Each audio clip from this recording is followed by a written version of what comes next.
Week 6 is practically in the books, and with it, some chaos theory came to fruition. The top upset of the day came in Big 12 play when Iowa State, down its starting quarterback, went on a road as a 31-point underdog and knocked off Oklahoma in stunning fashion.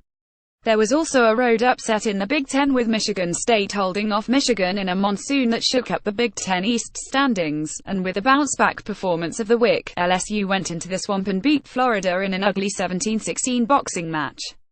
CBS Sports is here to give you all the recaps, scores, highlights and analysis from Saturday's action, schedule, predictions, scores Iowa State 38, Oklahoma 31 recap Penn State Nittany Lions 31, Northwestern Wildcats 7 box score Clemson Tigers 28, Wake Forest Demon Deacons 14 box score LSU 17, Florida 16 recap, breakdown Miami 24, Florida State 20 box score TCU Horned Frogs 31, West Virginia Mountaineers 24 box score Alabama 27, Texas A&M 19 box score Michigan State 14, Michigan 10 box score Washington State Cougars 33, Oregon Ducks 10 box score. Check these out. Alabama survives late scare in win over Texas AM at WASNT, a supreme, ultra, suffocating blowout like it has been the last 2 weeks for toe-pranked Alabama in Kyle Field on Saturday night against Texas A&M in a 2,719 win.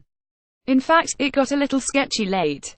Led by running back Damian Harris 119 yards and 1 touchdown, along with a defensive line that was giving Texas A&M quarterback Kellen Monfils, coach Nick Saban's crew jumped out to a 173 in Aggieland at halftime. After falling into a massive 30 deficit, Harris broke off a 75-yard touchdown run.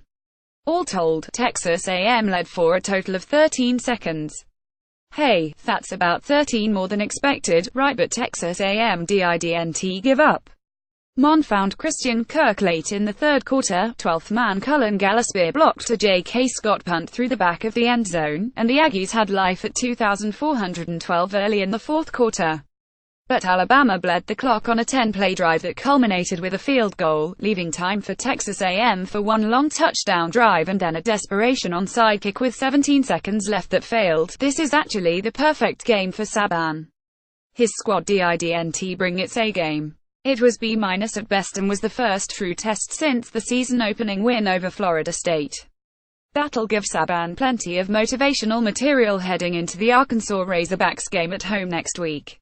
Related poor Brett Bielema. This one's going to hurt. Sam Ehlinger leads Texas Longhorns to overtime win over Kansas State Wildcats. Texas coach Tom Herman has already been a part of 2 thrilling overtime games in his first 5 games in Austin.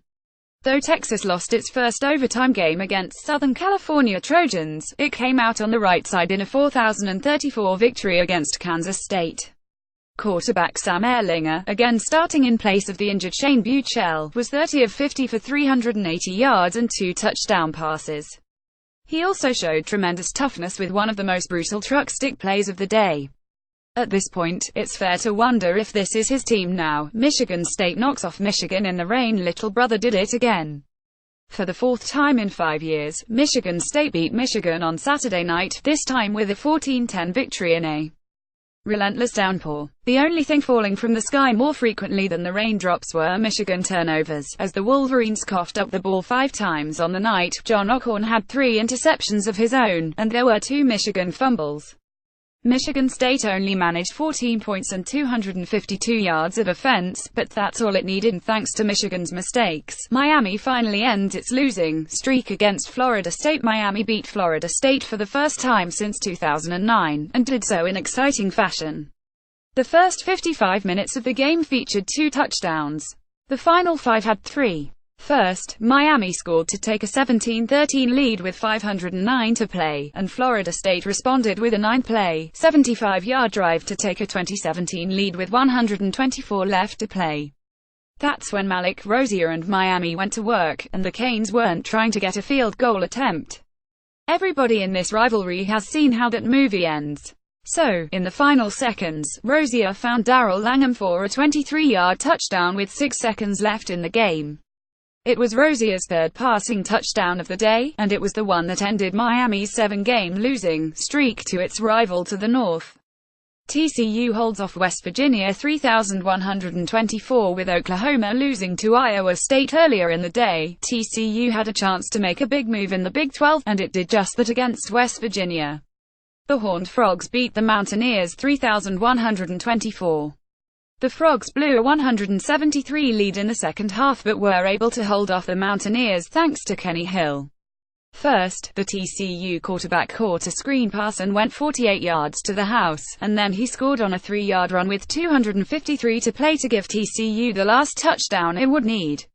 Iowa State Cyclones upsets Oklahoma Sooners in Norman. It might not be the biggest upset of the season as far as point spreads are concerned, but there certainly hasn't been a more impactful upset than Iowa State's 3,831 victory at Oklahoma on Saturday.